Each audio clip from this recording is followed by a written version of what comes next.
Hey, welcome! Today we're diving into a really beautiful short story that gets at a huge question. When life throws pain at you, what do you do? Do you choose to face it with courage, or do you choose to escape? So, let's start with this idea, which actually comes from the end of the story, because it's really the heart of everything. The right to be truly happy. It sounds so simple, right?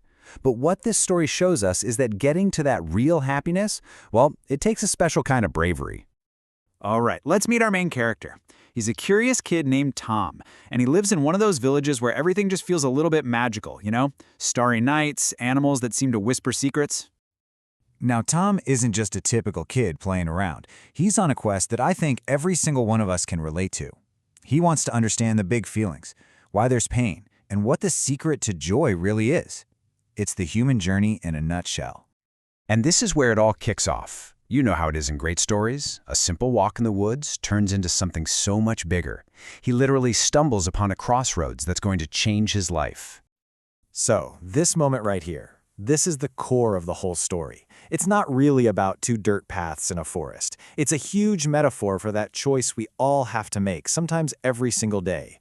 Do we face reality, or do we try to run from it? And the choice is laid out for him so clearly. You've got the trail of courage, which promises truth, even if it's hard. And then there's the trail of escape, which offers this temporary relief, a way to make the pain go to sleep for a little while, but knowing it's never really gone. And of course, just as he's standing there, trying to decide, temptation shows up. This shadowy figure appears, offering him a piece of colorful candy, a magical quick fix to make all the sadness disappear instantly. It's that tempting voice that promises the easy way out.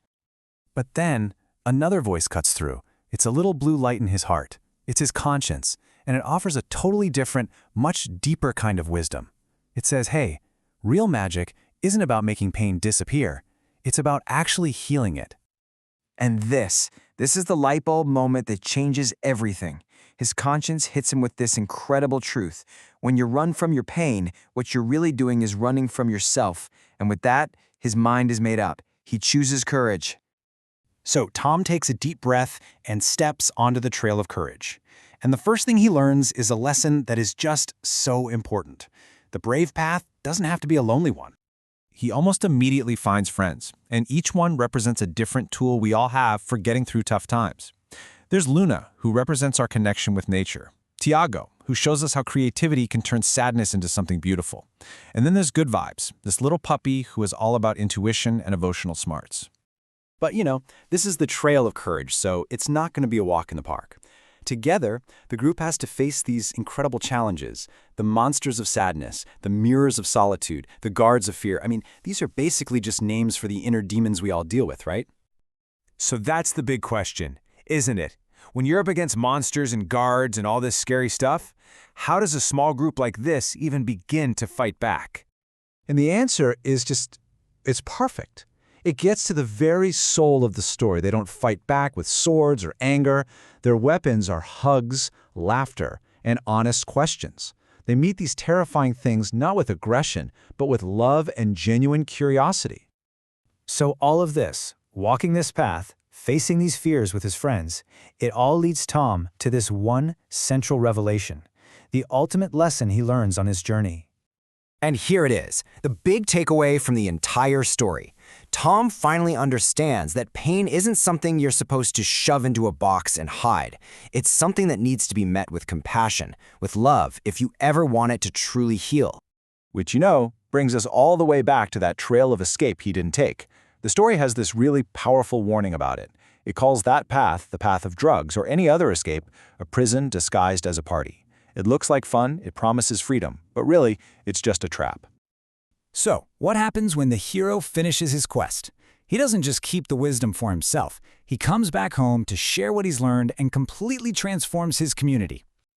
First, he does this really beautiful symbolic thing. He plants a tree.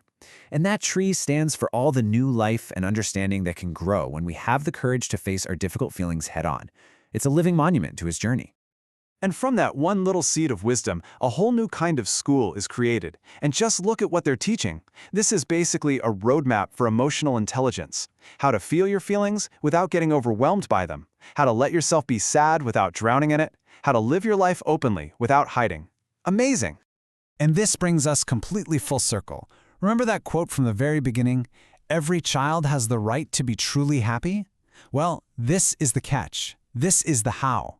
That happiness is absolutely possible, but only if we learn how not to run away from ourselves. So we'll leave you with this. Tom's journey in the story gives us a kind of map. But at the end of the day, we're all walking through our own forest of choices. So the question for all of us is, in our own lives, how are we learning to feel, to cry, and to live without hiding?